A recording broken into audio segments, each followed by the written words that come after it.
Slav roj baş, evar baş, hevîdarim hemû heval başin. Van rojên dawî hûn feq dikin ku ez bi weşana zindî zêde çênakim, bi vîdyoyan em îdare bikin heta demekî. Ama heta sibê em baweyekê zindî bernameyekê taybet bi rêve bibin. Necdet Atalay, siyasetmedarê me li Bakurê Kurdistanê. Wê baweyekê zindî bi me re be. Hevalê min Ronî Ruha jî wê tevlî bername bibe. Em her du گفتگویەکی بدەن دەست پێکردن ئەمێ ji Necdet Atalayî pirsan bikin hem di derbarê daxuyaniya dawî ya Dewlet Baxçelî de hem jî di derbarê van tayînkirina qayyûman de siyaseta Bakurê Kurdistanê bi dewleta Tirkiye re ber bê Kudrê ve diçe. Em ê qismekî bikevin rojhilata navîn jî ka pîlan projeyên navnetewî çi ne, Kurd çi qas amade ne. Necdet Atalay wê bersiv bide pirsê min û hevalê me Ronî Ruha. îro em ê giranî bidin daxuyaniyên ku li Meclîsa Tirkiye hatin kirin, Dewlet Baxçelî di gotinê xwe de îstiqrar e, dimeşe. Dîsa di derbarê Rêzer Abdullah Öcalan de gotinên xwe dubare kir. Gavek din pêş te çû, got bila Dem Partî Abdullah Öcalan werin rûbirû hevdîtina pêk bînin. Lê êdî ya hayewî tune ji têjîtê ya ji henekê xwe bi Kurda dike. Elbet rêvebirên Dem Partî jî aynı saniyede bersivdan serî li meqamên dewleta Tirkiye'dan ji bo biçin îmraliyê hevdîtina pêk bînin ka em binêrin û encam çawa be. Niha bi destûra we çend nûçeyên ku min ji bo we amadekirine dixwazim ji we re pêşkêş bikim. Di nav de pêdivî em bibînin em ê şîrove bikin.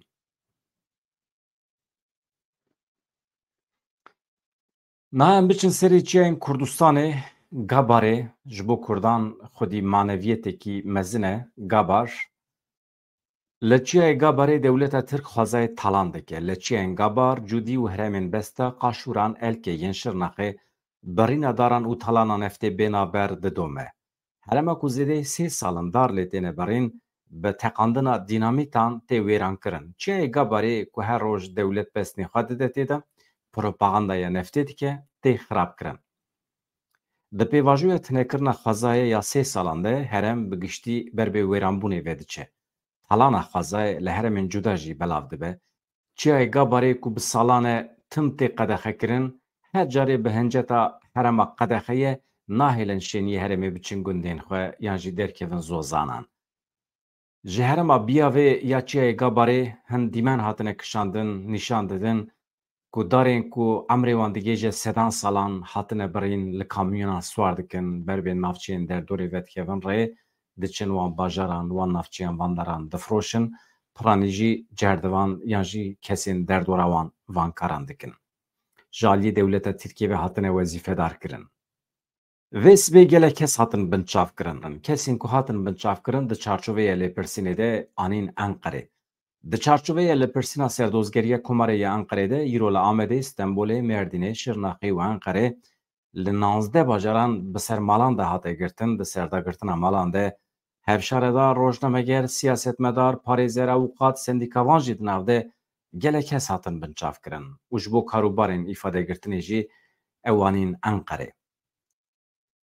Di serdagirtinên malan ên li Amedê de helbestvan hîjrî îz gören nivîskar Ömer Barasî, karîkatûrîst Doğan Güzel jî hatin binçavkirin. Di derheqê binçavkirina heş rojnamegeran de ku seroka Komeleya Rojnamegerên Jin ya Mezopotamyayê MKG Roza Metina jî di nav de ye, sibê li Amedê daxuyanî wê were dayîn.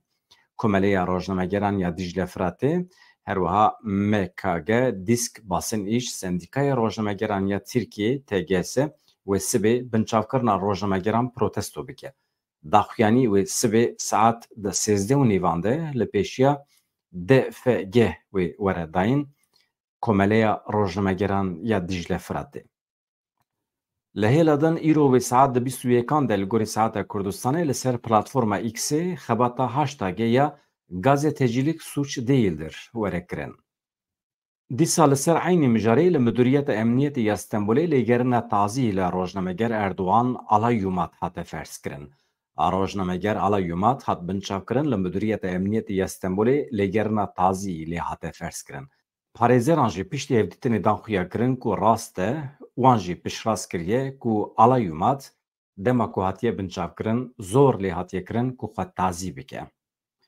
نام درباسی مجرى اساسی ببن که وی هفته دولت باخچلی لمجلس چی گوت او گریدای داخوانیوی احمد ترک چوا برسف دا هف سروکین دم پارتی چوا برسف دانه و هر وها özgür özel seroki CHP çava bersivdaya devlet Bahçeli em lêbinêrin em pêşî daxuyaniya devlet Bahçeli bixwînin. Serokê MHP devlet Bahçeli got em li bendêne ku di navbera İmralê û grupa Dem Partiyê de hevdîtineke rûbirû çê bibe. Em banga xwe bi biryardarî dubare dikin. Serokê MHP devlet Bahçeli di civîna koma MHP ya li parlamentoyê de axivî û rojev nirxand. Devlet Bahçeli got têra xwe ji xwe zehmetî hatiye kişandin, êş çêbûne, çek nebijardeye, siyaseta hembêzkirinê armanca me ye. Devlet Bahçeli balkişan ser rîska şerê cîhanê yesîyemî jî û wiha axivî. Siyaseta me alîgirê aştiyê ye. Derdora Tirkiye bi çek, mûşek û şerên nifşên nû hatiye dorpêçkirin. Bizanibin ku çavê her kesî li ser me ye, komara Tirkiye hîmê bingehîn yê cîhanê ye. Biden aqlê xwe wenda kiriye. Her bir yere ku stendiye û yên ku bistîne seqetin, bi qusûrin, divê Biden yekser erka xwe berde yan jî ji erkê were dûrxistin. Veqetandina Kurdan ji Tirkan nemimkün e. Serokê MHP Devlet Bahçeli di berdewama axaftina xwe de fikrê xwe wiha beyan kir. Bi axaftinê cudahî têne girtin. Em li çola tevgerên sexte li pêk haktûsên ku bi zorê kulîlk vedikin nînin. Em rê nadin ku Tirkiye dewrekê nû ya fetretê bijî. Em nikarin paşa roja xwe bi şansê vegerê bidin. Ewlehiya me biratiya me ye.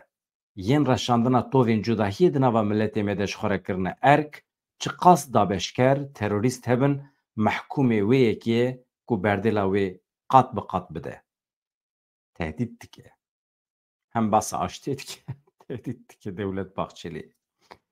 Türkiye'ye bê terör tê wateya Tirkiyeyekê aram û dewlemend. Veqetandina Kurdan ya ji Tirkan bi qasî ku mirovahiyê ji pergala tavê veqetîne nemimkün. Bila di navbera İmralî û Dem Partiyê de hevdîtin çê bibe. MHP li pê her gotina xwe ye. 22 Mehê me di civîna koma xwe de çi gotibû em hê jî li ser gotina xwe ne. Em li bendêne bê ku bê paşxistin di navbera İmralî û grupa Dem Partiyê de hevdîtineke rûbirû çê bibe. Em banga xwe bi biryarî dubare dikin. Têra xwe zehmetî hatiye kişandin çi xwe. Êş çêbûne. Çek nebijarde ye. Siyaseta hembêzkirinê armanca me ye. Ti tekiliya birayên me ên Kurd bi terör û rêxistina terorê re tune ye û nabe jî. Divê em dest bidin hevûdû terorê ji rojeva xwe derxînin, dibêje Devlet Bahçeli. Îdî maye ser we hûn çi qas bawerî bi van gotinan tînin, ji aliyîk ve tehdît dike. Kurdên ku ji bo daw dozekî derketine serê çiyê, 40 sale çek û sîleh bikartînin, hem ji bo parastina vî milletî, hem ji bo parastina xwe, ji bo parastina mafê Kurd. Devlet Bahçeli wan muhatap nagire, wan wekî terorîst pênasê dike, ama mafê Kurdan jî nas nake. Nû derketiye navê Kurdan bilêv dike, lê maf heq li holê tune, Kurdan weke netew pênasê nake. Merov çawa aştiyê pêk tîne, heta merov şer neke, merov çawa dikare aştiyê pêk bîne. Aştî di navbera wan kesan da pêk tê, ên ku li hevber hev şer dikin. Madem Kurd û Tirk birane çima basa aştiyê dikî. Eger şer çê nebû be çawa basa aştiyê dikî. Heta ji ber kirinên xwe yên terorîstî yê van 100 salên dawiyê de lêborî nexwazî ji milletê Kurd. Çawa milletê Kurd bawer bike ku tu carekî din nakeve nava van hereketan. Milletê Kurd çawa bawer bike ku tu carekî din narê komkujiyan pêk nayînî. Ji bo emîn be divê tu lêborîn bixwazî. Tu poşmaniya xwe beyan bikî ji ber vankirinên xwe. Divê hemû mirovên ku li zîndanê ji ber dewdoza Kurdî hatine girtin serbest werin berdan. Divê tu ji wan jî lêborîn bixwazî. Divê tu qanûnên xwe ê ku parastina mafê Kurdan weke sûç nîşan dide, wana ji holê rakî. Mafê Kurdan di destûra bingehîn de bi cih bikî. Dewleta Tirkiye divê ji milletê Kurd lêborîn bixwaze ji ber terora ku pêkaniye. Ji ciwanên Kurdan ku hatine girtin qismekî mezin ê temenê xwe di zîndanan de derbas kirine, divê dewleta Tirkiye ji wan lêborîn bixwaze, efû bixwaze. Divê derdê dewleta Tirkiye hebe ku xwe bi Kurdan bide efûkirin, xwe bide bawerkirin. Anha tiyê tune em çima bide bawer bikin? Madem ki li hemberî we dawekî Kurdan heye, Kurd heta ku negêje va mafê xwe çima bawara li hev werin? Çima aştiyê pêk bînin? Nayê fehm kirin. Madem Kurdan aştî pêk danî bi Tirkiye re, pêdivî bi şer tune bûye demê, xweş bû, şer jî tune bû, em ji xwe re hêdî asîmîle dibûn, tune dibûn, xilas dibûn, diçû.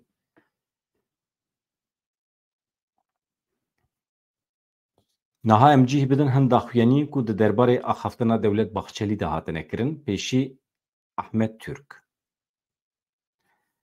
Hevşaredarê bajarê mezin yê Mêrdînê li ser gotinên Dewlet Baxçelî got, em piştgirî didin her kesê ku karekî ji bo aştiyê bike.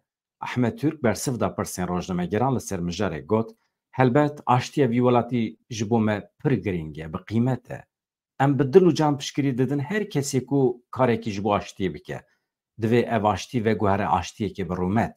Divê zemînekî ku êş bi dawî bibe, mirov azad bibe, wekhev bijî were afirandin. Ji bo vê jî divê hemû xebat bi feraseta biratiya gelên me werin kirin. Tenê bi vîya we em dikarin bigihêjin aştiyê. Eger we ji dil qebûl kiribe ku gelê Kurd xwedî maf e, xwedî heq e, bêyî ku hebûna wan, nasname û çanda wan înkar bikin, hûn dikarin vê pirsgirêkê çareser bikin. Lê eger we ev yek ji dil qebûl nekiribe, ez dixwazim diyar bikim ku çareserî ne hêsan e.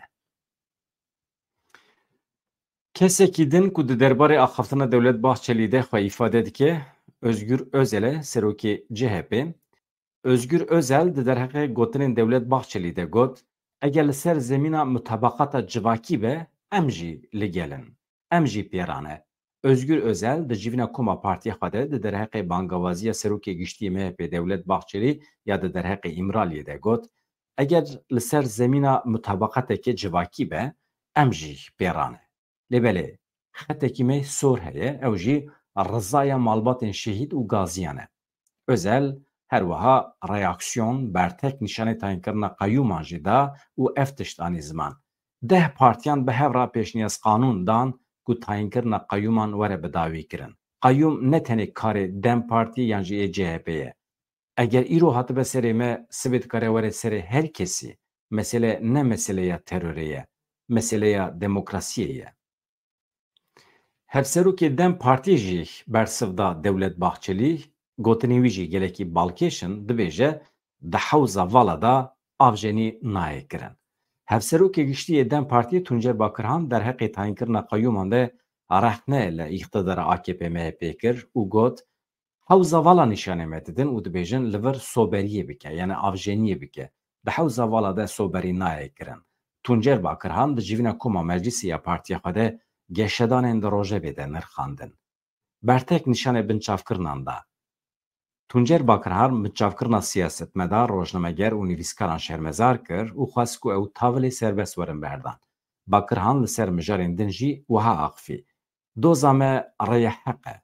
Em dev ji vê dozê bernadin. Derdikevin dibêjin Tirkiyeyeke bê teror. Ya ku jê re dibêjin teror ew e ku li şûna hevşaredarên hatine hilbijartin, qeyûm bêne tayînkirin. Terora esasî qeyûm in. Terora esasî feraset û zihniyeta we ya qeyûmperest e. Tayînkirina qeyûm ya li îradeya gel teror e. Sînor diguherin, îqtidar diguherin, zihniyet û rejîm diguherin, lê di tevahiya dîrokê de tiştekî heye qet naguhere, neguheriye. Li rojhilata navên heta ku Kurd esas neyne girtin, guherîn çênabe. Dewlet Baxçelî Tayyip Erdogan Hakan Fidan tên û diçin dibêjin gef li ser erdnîgariya me heye. Ê baş e, wisa bifikre, lê tu yê çawa vî gefê ji holê rabikî? Ma tu yê bi tune hesibandina pirsgirêka Kurd û destkeftiyên Kurdan tu yê wisa bikî? Bi gefa li Kurdan tu yê çi bikî? Di rewşa heyê de tişta jê re dibêjin eniya hundir çi ye? Qeyûm e li gorî we? Li gorî tiştên hat qewî min dibêjin tişta jê re dibêjin eniya hundir dijminatiya li aştiyê ye. Tasfiyekirina siyaseta demokratîk e. Bigirtina hevşaredaran hûn nikarin eniya hundir ava bikin. Hewzekê vala nîşanê me din dibêjin rabin tê de avjeniyê bikin, soberiyê bikin. Di hewzekê vala de ajberî, soberî nayê kirin. Radibin di derheqê me de dibêjin vana bi gotinên Birêz Öcalan nakin, Dem Partî nel gel çareseriyê ye, tiştî wisa îdia dikin. Ma derewekê wiha dibe. Di huzûra 85 milyon kesan de em ji we dipirsin.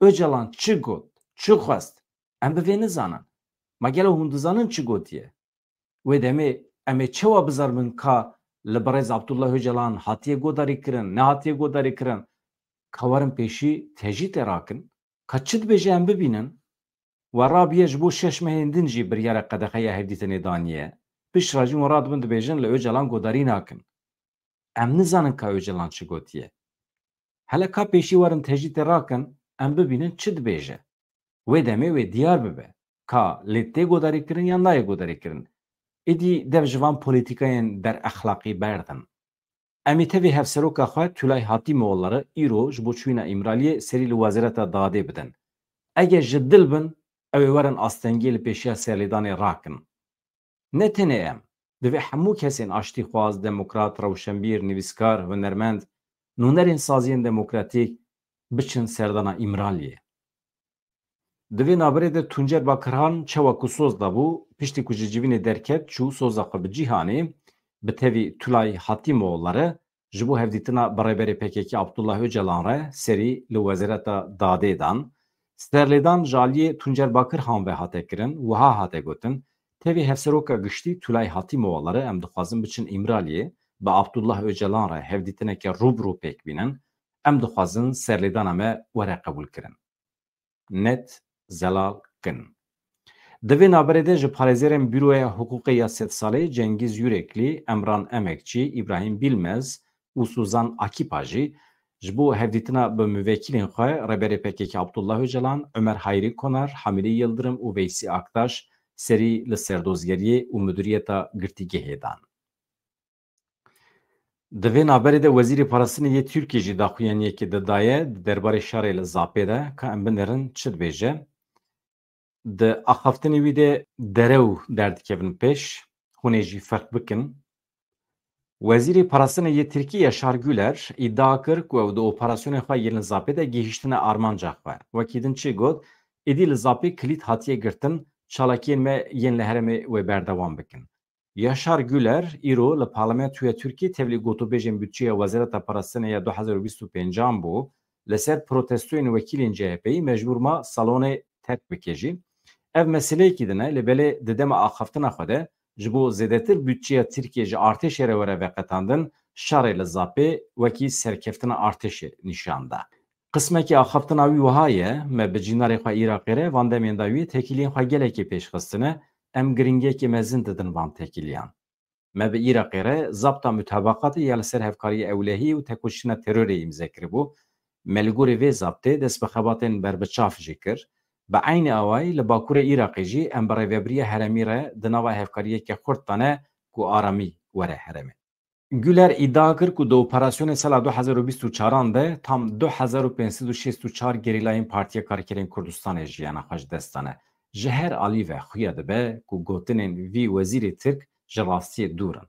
Çima di van sê salên dawiyê de ji xwe wan jî gelek wezîrên din ên dewleta Tirkiye eşkere kiribûn ku hejmara tevahî gerîlayên PKK ji sedan derbas nabe li Zapê hele. Îjar qasî ku ew îdia dike di nava salekî de 2600 însan hejmarekî gelekî mezin e ancak di encama şerekî pir mezin a di navbera dewletan de ew qas însan jiyana xwe ji dest bidin werin kuştin. Ev daxuyanî wî ji rastiyê dûr xuya dikin. Yek jî di van demên dawiyê de em dizanin me ji fermandarên gerîla bihîst ku ekîba herî mezin a gerîla tenê ji sê kesan pêk de êdî bawekê komî bi hevra tev nagerin ji ber vê yekê ev encam rast xuya nake tê artêşa Tirkiye hevdê Nîsana 2022 li deverên Zap, Metina, Basyan, Avaşînê li heremên cuda ên Başûrê Kurdistanê tevgerekî mezin ya askerî dabû dest pê kirin lê dem bi dem ji hêzên gerîla darbeyên pir ciddî jî xwar dem bi dem vekişiyan jî lê niha hê jî li wê derê hebûna xwe didomînin. Armanca wan ew bû ku di dawiya 2023 de heremê temamî bixin bin kontrola xwe û li wê derê bimînin. Ama negihîştin armanca xwe ji ber ku êdî em gihîştin dawiya 2024 jî hê jî di nava şer dane behsa kuştinê xwînê dikin alîkî de li Tirkiye behsa aştiyê dikin li hevatinê dikin. Yani ev jî nîşan dide ku dewleta Tirkiye niha tenê bi moral dixwaze xwe li ser piyan bigire, ev jî şerê taybet e, şerê psikolojîk e. Bi daxuyaniyên derew dixwazin civaka xwe bixapînin, dixwazin bütçeyekî ciddî dîsa ji milletê Tirk bigirin, bixin xizmeta artêşê di şerê li hember Kurdan de bikarbîne.